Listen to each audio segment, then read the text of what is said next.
of the requirements, right, is to be 18, to have the blood limit, to also to have a GED or a high school diploma. Do they know how much they're worth monetarily?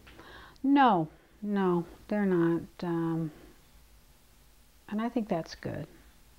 Today, we're going to go open a bank account. This morning, woke up, got dressed, and went and got my check. And that's the first check? The first check, and then on the 20th, I get another one. Start of monthly payments.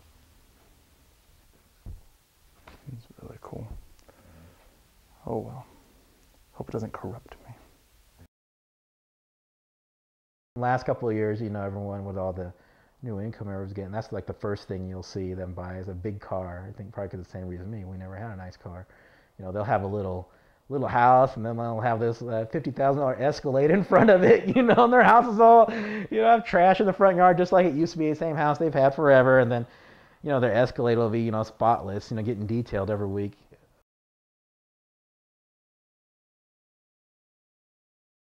A lot of them think that they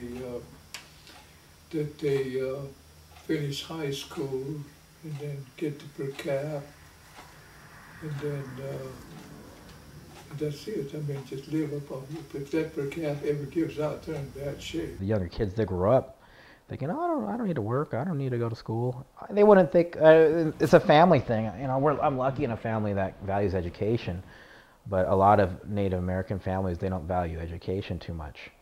And I'm thinking in the Western education, I'm thinking of, you know, going to college and stuff. I'm not telling every Indian kid to go to college and take advantage of it now. You know, some kids are not made for college. I mean, everyone knows that. But I'm saying get some kind of education, get good at something.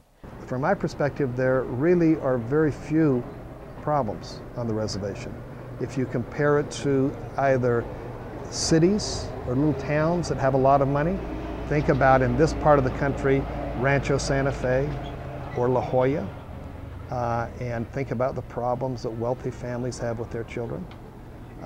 Or if you compare it to families themselves, I think that probably the great names in American history, the Vanderbilts and the DuPonts and the Kennedys, have had some difficulties with children.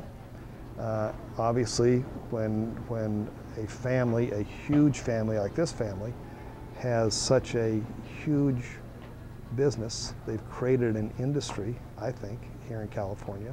They have such a hugely profitable business, there are some risks.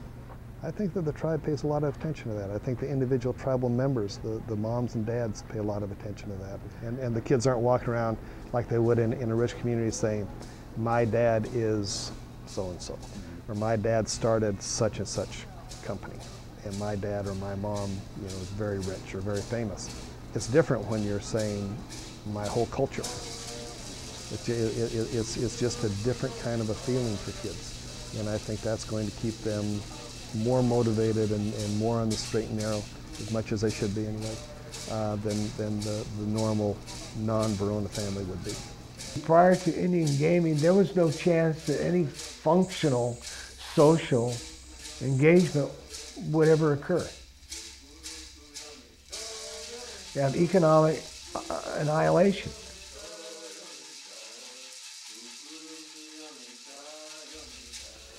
With Indian gaming, there's the hope of education, socialization, political involvement, and just the types of things that everyday American mainstream find commonplace that are absolutely were not available prior to Indian gaming. Like a car with enough gas to get to town, to see a movie, or have dinner. I hang on to that dollar, you know, I still have that feeling that one of these days this thing that they're doing is going to fold up, you know. The casino? Yeah. I always sought out jobs that were safe jobs, like with the post office and with the city of San Diego, any kind of government agency, because they were always solid, and my dad had a job with the government, and so he always had work. So when the casino came into play, I would say it took at least 10 years before I felt secure enough to start spending the casino money on luxuries. They were, I just, you know, I would get the checks and I would stick them in the bank, stick them in the bank, stick them in the bank, and I didn't spend any of that. My roommates, they kind of knew I got something, and they were like, oh, man, Sam, you're so lucky. What do you get, like $20,000 a year? You know, I was probably getting like 4 times that. I was going, yeah, you know, it's pretty nice. I never tried to show it off all the time. Not even they knew. And then, you know, I never told my, only people who really knew were my friends from high school, or, you know, really close friends. The only ones I really told them about it, because obviously they get kind of suspicious. They come to your apartment and you got a big TV, and, you know, you got a DVD player, which is new back then. You got nice clothes and stuff, and, you know, the first thing, you sell drugs or something? Oh, no, man, no. And I tell them, oh, okay. And most of them are kind of cool with it. I never told any strangers about it, that's for sure. You know, I probably, to this day, I don't tell people about it. And, you know, my friends have never asked.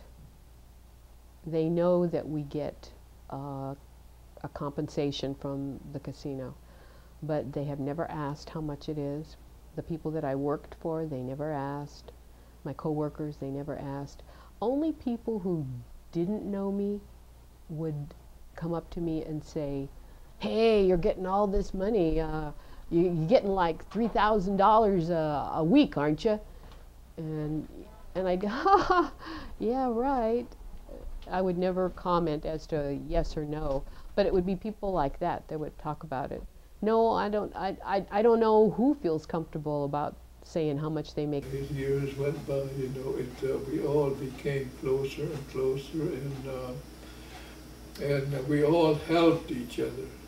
Someone knew something about something, so that if I needed help, all I had to do was ask, you know, and then they would help me, or they want help, they'd ask me, and I'd go help them.